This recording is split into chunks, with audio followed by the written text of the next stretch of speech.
Well, good afternoon, Ms. Frye. This is our end of the year principal teacher conference. Throughout the conference, you are more than welcome to take notes or jot down any questions. I'm going to kind of have the floor here for the first 5 or so minutes, and then I'll turn it over to you. So, Ms. Frye, so far this year at our school, this is the end of the year. Summer break is coming up. For next year, we're having our new focus on our NC teacher standards and meeting the accomplished level. And that is a district-wide initiative. I'm sure you obviously know the school board puts that together, and your husband is on that, and there's a mandate by them. The state, says that you could be one level down, but the LEA, our local district, says they want you at the accomplished level. So that is a minimum for all 5 of the standards. They want you at the accomplished level. And at our school, we are implementing the 7 C's program and our PBIS initiatives. So that is where we stand, or where I stand as the principal and our school stands. Once again, I'm going to reiterate that we need to be meeting the accomplished level on our teacher evaluations, implementing the 7 C's programming, and our PBIS initiatives.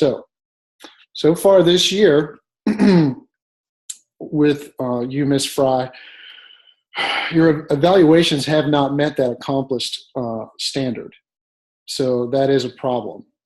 You have been reluctant to embrace our new instructional strategies, the school-wide 7 C's initiatives. Student survey data is low, and your scores on end-of-grade tests are not meeting standards, and your students are not going to 4th grade prepared. This is a problem.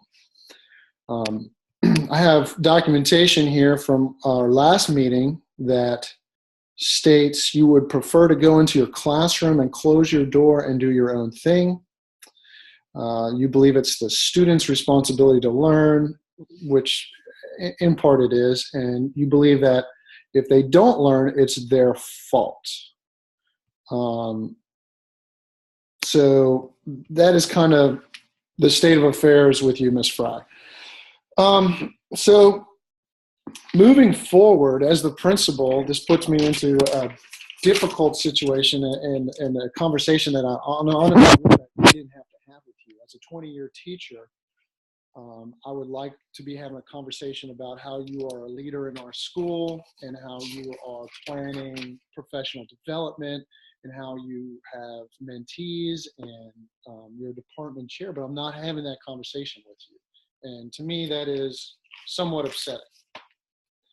So what I would like for you to do this summer break is to think about our new strategies for the 7 C's implementation and the PBIS training, and think about some strategies as to how you are going to meet the accomplished level on your NC teacher evaluations.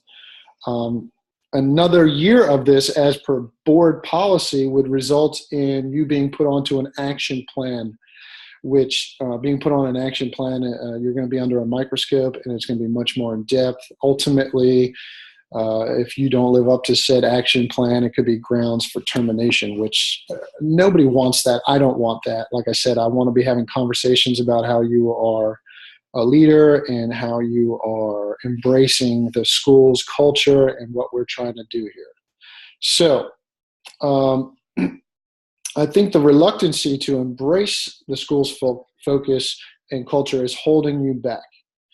And you are at a point in your career where I would like to be having a different conversation than possibly discussing an action plan.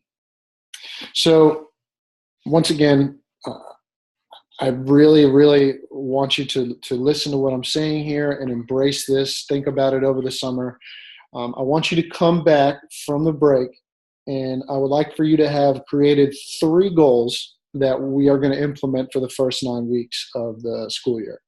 These goals should coincide with how you plan to meet the school and district expectation of the accomplished level for your NC teacher evaluations. I want to start right off the bat with a meeting when we get back.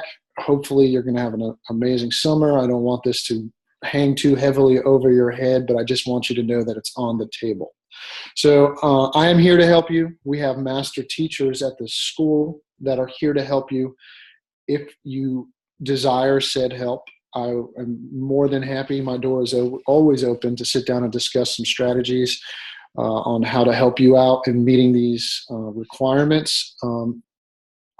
And once again, I want to stress that I do not want to have to do this, but the performance in your classroom, your teaching performance is forcing my hand in this. And it's my hope that you're going to think long and hard about this over the summer break and come back with a renewed focus and dedication to this school and our district's policies. And hopefully this conversation will be an afterthought after the first 9 weeks of next year, and we'll be moving in a completely different direction. You are a 20-year teacher. I know you've been there, done that. But I really need for you to embrace what we're trying to do here. And it's my hope that you would, after next year, hopefully we can put you into leadership roles with your grade level and with your team. It's just the reluctancy that you've had with embracing these things is really showing to myself and my staff, my administrative staff. And like I said, I'd be more than happy to sit down and coach you through this process and get you to where you need to be. I want you here. I want you to be a leader. Please think long and hard about those 3 goals, and I will send you an invite for an invitation for that meeting. Hopefully we can do it during one of the teacher work days when we come back from the break. So at this point, I'm going to open the floor to you. Any input that you have, I'm more than happy to listen to. Like I said, I had the floor. I'm going to give you the floor. And then after that, we'll come back and we can just talk about the 2 sides of what's going on here. And hopefully we can come to an understanding. Thanks, Mrs. Frye, for your listening and involvement in this meeting.